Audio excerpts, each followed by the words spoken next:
Mississippi. That's where I was, Gulfport, Mississippi.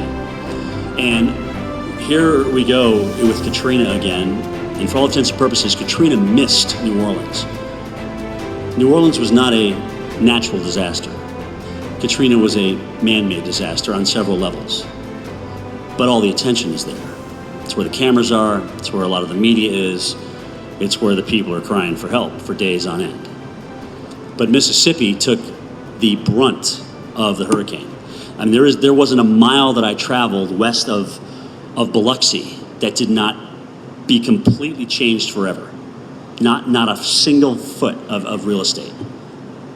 Old antebellum plantations or homes used to stand right beside casinos. No longer. And having covered that storm in the field, I had to figure out some way to actually to tell these people what was about to happen, because I woke up Sunday morning, 24 hours before the storm, and I had the sickest feeling in my stomach, because sometimes you just know. Sometimes you just know that it's not going to be a good result with a storm like this. Either way, Mississippi thanks so many people, because Katrina really was what I would consider the volunteer age coming of age. I mean, a lot of people, would always give money to the Red Cross and the Salvation Army, and rightly so during natural disasters. But I had so many phone calls from people. Jim, you know what? I don't just want to give money out. What can I do? I have all this, I have all this food. I have all this clothing. I have these building materials. I want to come down. I want to help.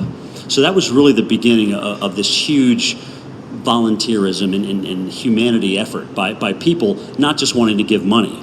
And since then, it's been kind of amazing, because FEMA and the Red Cross and the Salvation Army, who I'm always proud to associate with, now kind of come together. It's like, look, we're not just going to have this scattered effort. We're going to come together and take on the needs that they have, and actually assign people and get people's volunteerism into these needs. So it's going to be a much more organized structure the next time we have, God forbid, a disaster like Ike or Katrina. But that's what's happened, really, since Katrina. I think it's amazing. And when I talked to the mayor of Biloxi, A.J. Holloway, he told me, he goes, Jim, I got to tell you, if it was not for the volunteers, we would not be as far along as we are today. Because Mississippi really was the forgotten coast amongst the Katrina issue, when New Orleans got so much attention.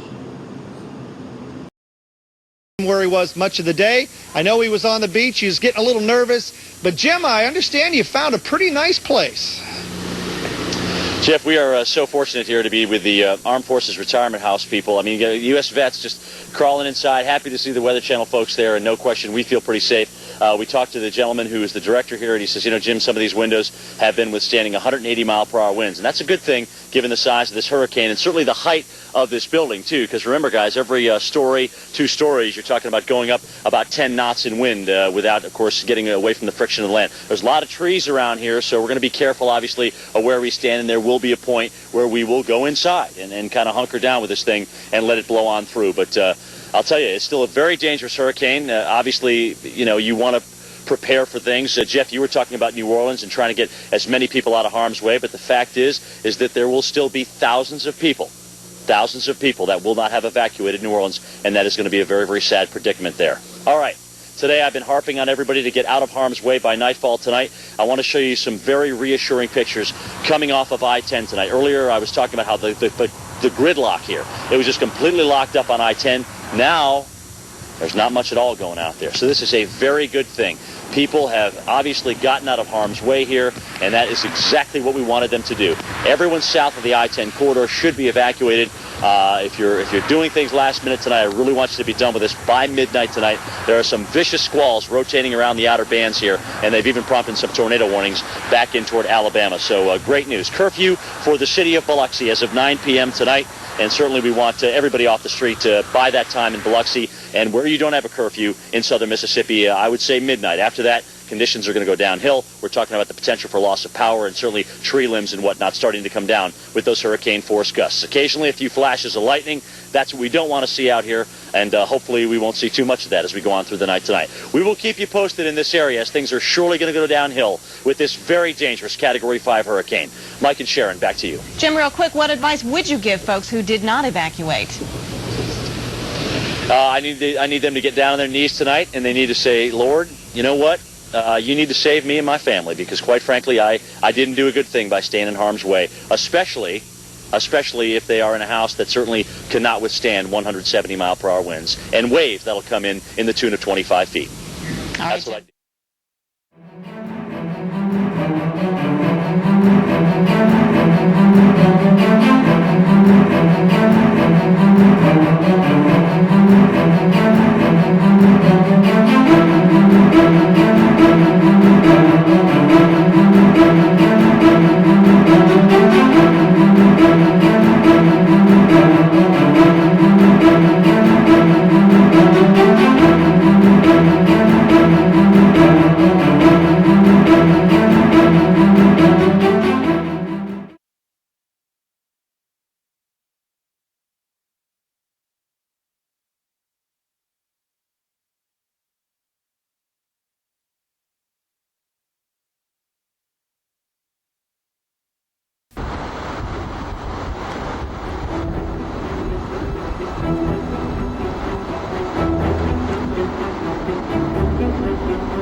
In the morning, the water has come in so fast and so furious. We've had to not only move our satellite truck, but even here at the Armed Forces Retirement Home, these huge generators may have to be shut down. You'll notice behind me here what's happening to some of the cars that were left over in the parking lot. They are sitting in water right now, just sitting in water, floating around. Our truck is in a little higher ground. If you look kind of past beyond that tree over there, you'll see where it is higher. Of course, you can see the tires of those other cars. That's where our truck is moved to. Yeah, we're exposed to the wind, but you know what? At least we're not sitting underwater right now. What's happened is the water didn't come up from the front, from the ocean. It backed up in the canals, and that has pushed it into this back parking lot where we felt so safe and secure.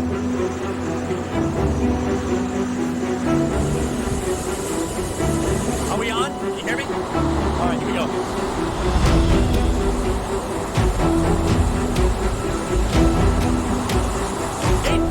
Local time, we are in the eye wall of Hurricane Katrina. Winds are starting to shift around a little bit to the northwest. We were standing here last night to cover this, to do reports for you. You see now it is underwater. So this is part of the Gulf of Mexico, which has come all the way back up the canal, flooded our parking lot, and as you can see, is now trying to surround the building here with water. That's why we have to get shut away of storm surge. We're in higher ground, we're safe, and as you can see, the cars, the automobiles down below are not faring very well. Winds, by the way, still gusting at 120. Let's get out of here. I want to wait. I'll let him pan out.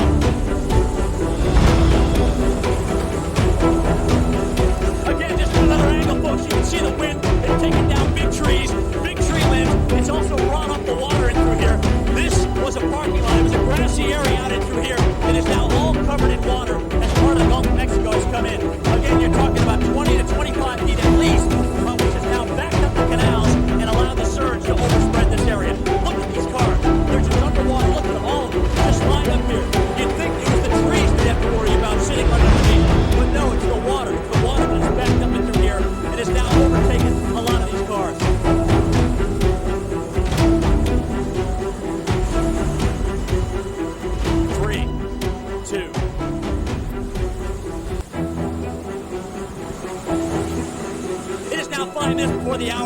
o'clock local time, they have had to shut down the generators here at the Armed Forces Retirement Home. The generators are now shut down. The water had gotten so high that it could blow the electric panels, which would make them lose power entirely.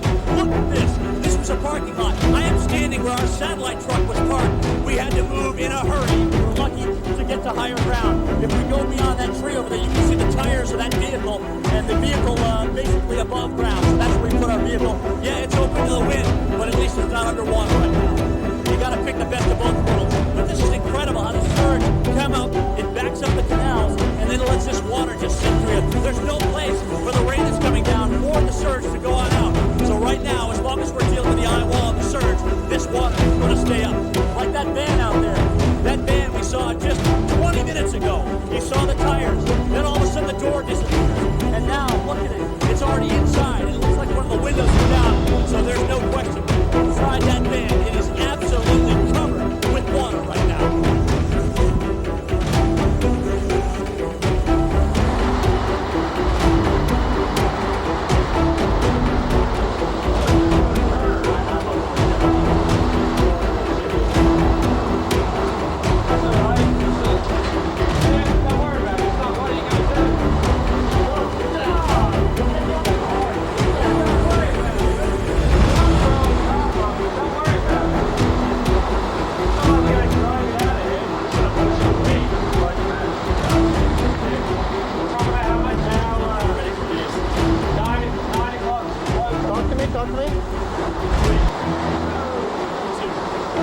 Well, it's local time, 9 o'clock here in Gulfport, Mississippi, and you can see what's going on. The water still rising here. Again, this is about 4 feet above where we've been. This is our vehicle right here. This is our rental vehicle sitting underwater at the present time.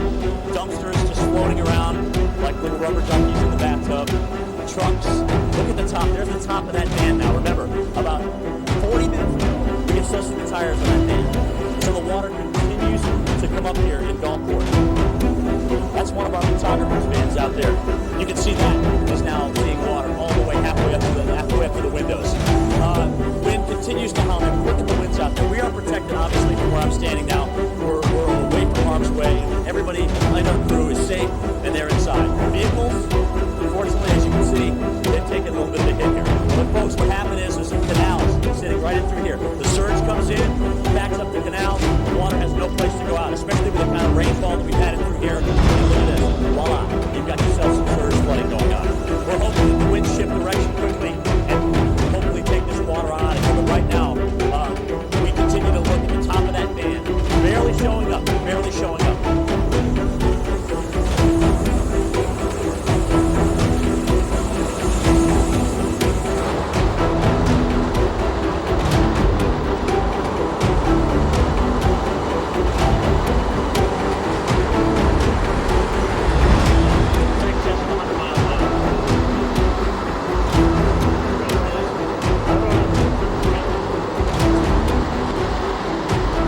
After the hour of 9 o'clock local time, winds continue to howl. We are seeing some ferocious gusts here. We're protected in this corner, but as we look out, you can hardly see. There's so much rain and there's so much wind out there. It is just blowing all the water around. We have now continued to see the water rise, and you can see the top of the van that we've been watching for you here. Even some of the cars that were earlier at higher ground have now started to float around. It's almost like the cars are rearranging themselves out there because they're out there floating around. Of course, with this kind of wind, it doesn't take much with the cars that are showing, or at least the parts of the cars that are showing, just kind of float them around. We've got dumpsters here in the back. We've got pickup trucks just sitting here. I don't know what they're called. That's diesel fuel.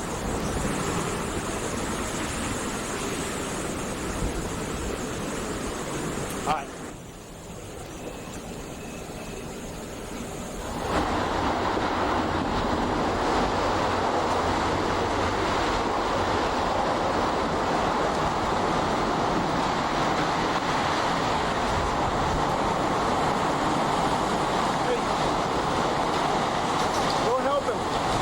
Go help him.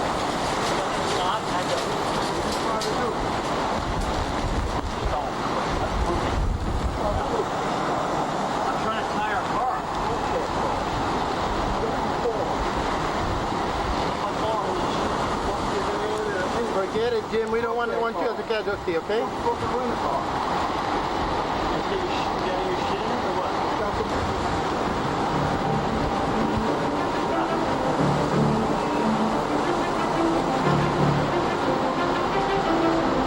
Okay, Jim, here. Do a timestamp. 10 minutes after the hour of 9 o'clock. Look at this. Water now coming up on the dock. Starting to hit into the first floor of this building. They've taken everybody and moved them off the first floor at this point. I can't believe this.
We've had to evacuate the kitchen. All the food has been moved upstairs. The people obviously were first. We got them off onto the second floor. And this is just like something I've never seen. I mean, water covering the hallways of the building. We were well out of the surge zone, or so we thought. And, again, I can't tell you that. Weather has always humbled me all my life. And this is just another example of how it's in charge. And we can only try and forecast it, and we can only try and get out of its way. If we don't, we suffer some of the consequences. And here you can see what's happened here inside this building, which was very, very well constructed. But it is not the inch. Okay, we'll give this another 10 minutes.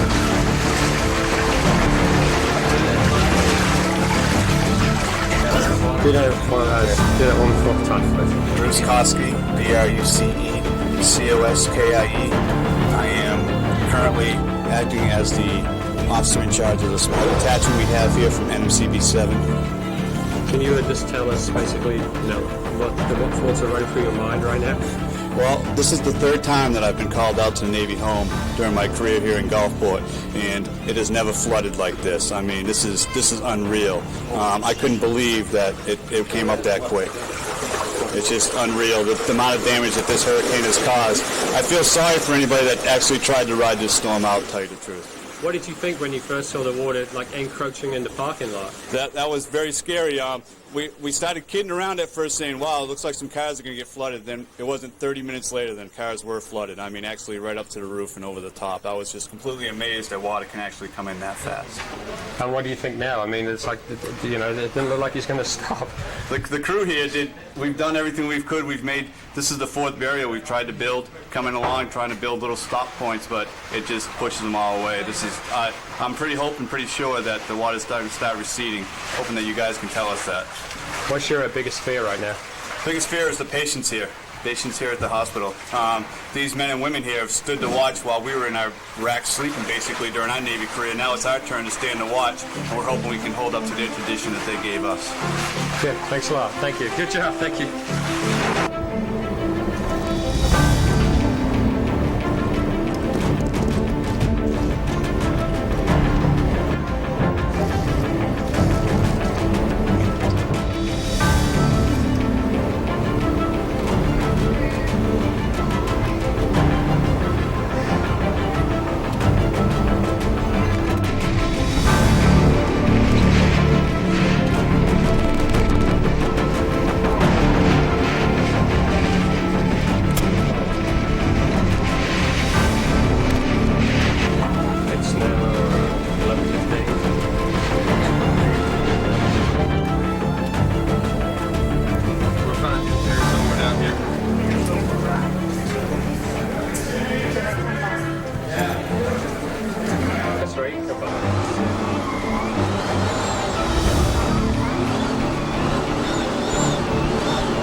It is 11:30 local time. Tough to make out the picture out here through this window with the rain and debris kind of skewed upon it, but you can see the water out here almost like it's an ocean. As a matter of fact, we have become a part of the Gulf of Mexico here as a result of what could be a historic storm surge.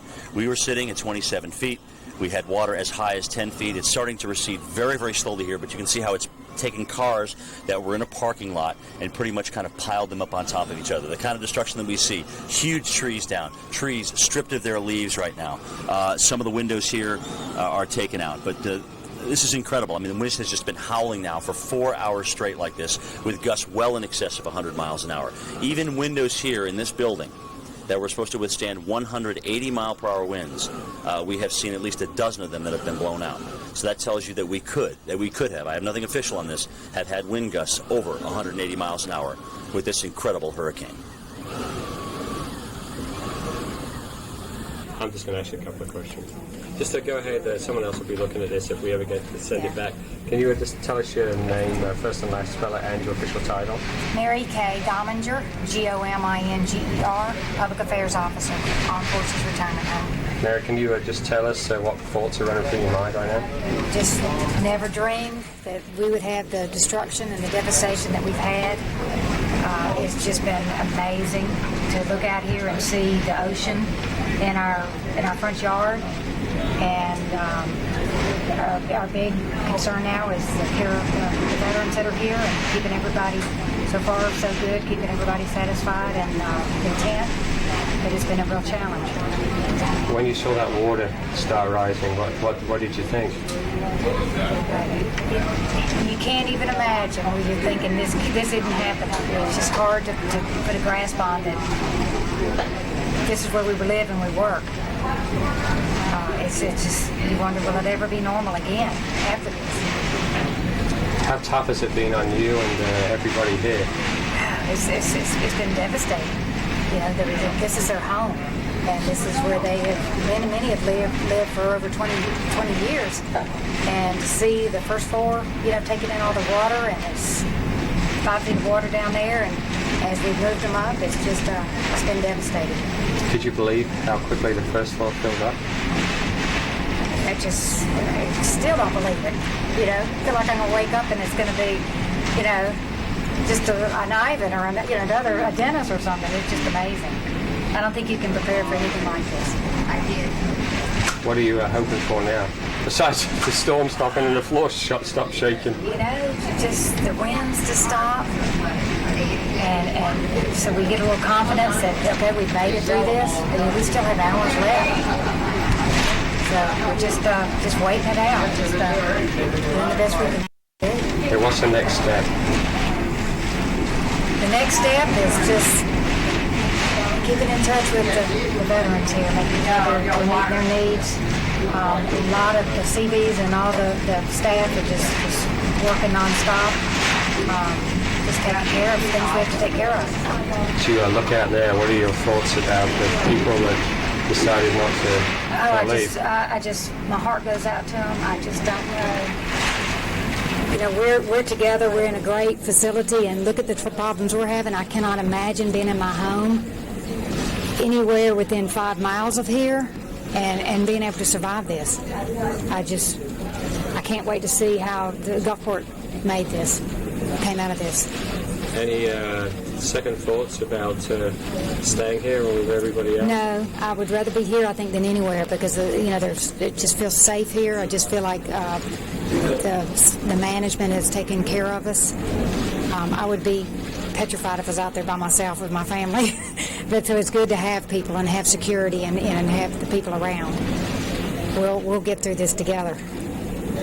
Good, that's great. To assure him that they're okay. Yeah.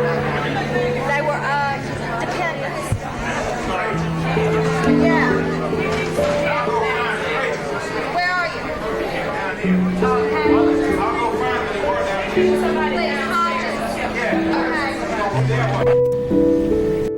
I'd like to know where Will. Oh, this guy, Larry? Hello. You can get, oh yes, wait. Yeah, let's not break up. This is no live show.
6:45 in the afternoon. Winds are still howling now. We are into this big time, and you can see the destruction that Katrina has caused here. There was our van that we watched just float away. It was underwater completely. Behind that, a 5,000-gallon water tower with a 200-mile-per-hour wind criteria that has been toppled, completely toppled. Behind that, an aluminum building that actually stood, which I never thought would stand. Out in the parking lot, cars just completely rearranged at nauseum. I mean, wherever they wound up, basically, when the water receded, is exactly where they sit right now.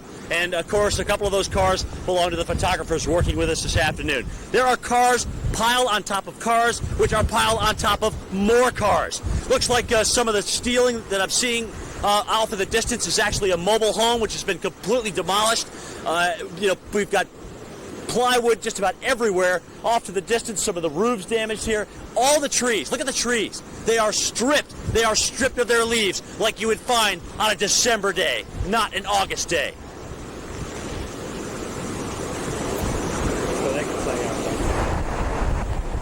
Go. 3. Look at the debris just piled in through here. Let's go see how tall the water was. You can see the car. That car was completely underwater at one point. Look at this. Everything just completely demolished.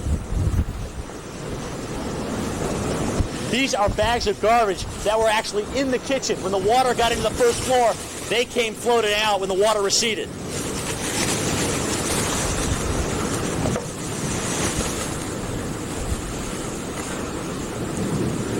So here's our car, at one point underwater. How high did that water get? Check this out. Came all the way up to here, and that's about 8 feet from where storm surge was never supposed to get in the first place. Potentially 35 feet water rise with Katrina.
gatehouse used to sit right there.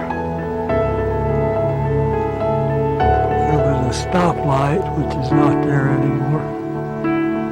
Or maybe it is. There's a bridge I walked every morning. See that span is down right there, going up. Yeah, that's the bridge I used to walk through. Went up the side across the Highway 90.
came to Biloxi and Gulfport, our job was to prepare you for Hurricane Katrina and get you out of harm's way. But when Katrina's record-setting surge came ashore, our job went from covering the storm to becoming a part of it. Needless to say, it's an experience that none of us want to ever have again. We're going through some unbelievable conditions. So fast and so furious. It's washed all our vehicles away. Cars pile on top of cars. I've never seen anything like this. It's taking down big trees. Never ever thought it would get this hot. I can't believe this. 5 weeks after Katrina, field producer Temperton and I are back at the Armed Forces Retirement Home where we rode out the storm. This is our host and fellow hurricane survivor, Mary Kay Gomman. Oh, thank you. Y'all want to come in? Yeah, let's go take a look. We're going back in for the first time since that memorable Monday morning when the world turned upside down. Looking at the parking lot in the early hours of August 29th, there's no hint of what's about to happen. Right now, guys, the big concern is the water coming in from the surge. Little did we know, I don't think anyone could anticipate that kind of surge. in between live shots, we stopped down for a quick bite of breakfast. Well, we gone for 10 minutes to grab something. We came back and then the water's already up to the tires and it started coming up. And I went, no, I mean, that's pretty dramatic. And then within 30 minutes or so, the water was in that loading dock. And I mean, it was relentless. From covering the story, we become a part of it. In the loading dock area, it's a mad scramble to save our satellite truck. One of our photographers pulls gear from his van. Our SUV is going down, and there's not a thing we can do about it. And then I remember it stopped for a little while, and we thought, oh, okay, whew. I am standing where our satellite truck was parked. We had to move in a hurry, and we were lucky to get to higher ground. And then the next wave came the actual eye wall. And that's what it was like. That's what was unbelievable. You gotta be kidding. Does this keep going? How high does this get? This thing's hard to imagine now. It's still hard to believe that the loading dock was so quickly transformed. On the water, still rising here. Again, this is about 4 feet above where we've been. This is our vehicle right here. This is our rental vehicle sitting underwater at the present time. There's the top of that van now. Remember, about 40 minutes ago, we could still see the tires on that van. So the water continues to come up here in Gulfport. I didn't anticipate the water. Nobody did. I just thought, okay, 27 feet. Camille was 24.8. We're good. We're good. What shocked me was how long it took me to realize that that was the surge. And look at this. Water now coming up on the dock, starting to head into the first floor of this building. They've taken everybody and moved them off the first floor at this point. I can't believe this. We're going to talk to Simon now by phone. It's washed all our vehicles away, our rental cars and everything else. I've never seen anything like this. This is probably the scariest situation we've been into. We're basically self-preservation now. We're helping the people as much as possible to put up boards and sandbags. And I think I did my phone and I turned around and said, how's it going? Are we all doing good? And all the wood's already floating. And we were trying to board it up, and it just kept on coming and coming and coming. And as suddenly you realize that you're in trouble. Never ever thought it would get this high. And look at this.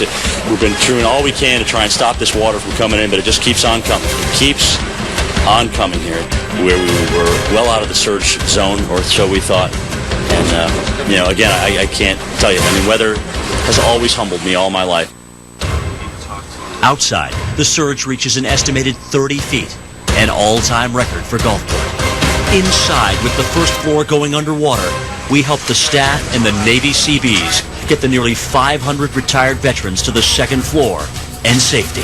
It's just been amazing to look out here and see the ocean in our front yard. You wonder, will it ever be normal again after this?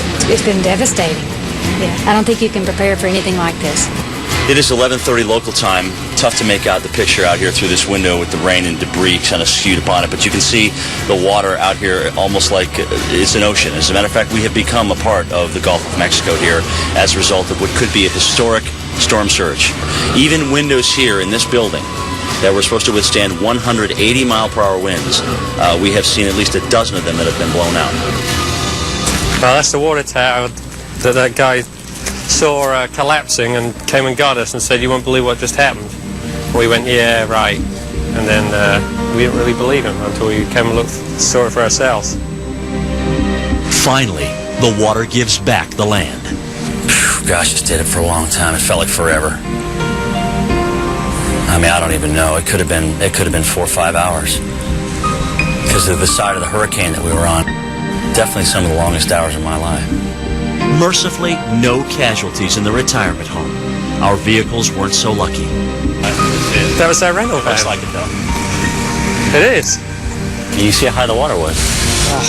It's to the top of the ceiling. But it's not the cars or lost possessions that haunt our memories of Gulfport on August 29th. The thing that scared me the most was when I asked him, I said, Mr. Mayor, how many people do you think evacuated? And he said, Jim, probably about 27%. The day before, we're on the beach talking to all these people, and, none of them are going to leave. They're all going to stay because they all live through Camille. And, most of those people are probably not with us anymore. And I think that really sunk in when I got home. I mean, it's like, it was pretty emotional because, I've never been through anything like that before and probably never will. Nothing prepares you for what water does. And how quick it takes and changes the whole landscape.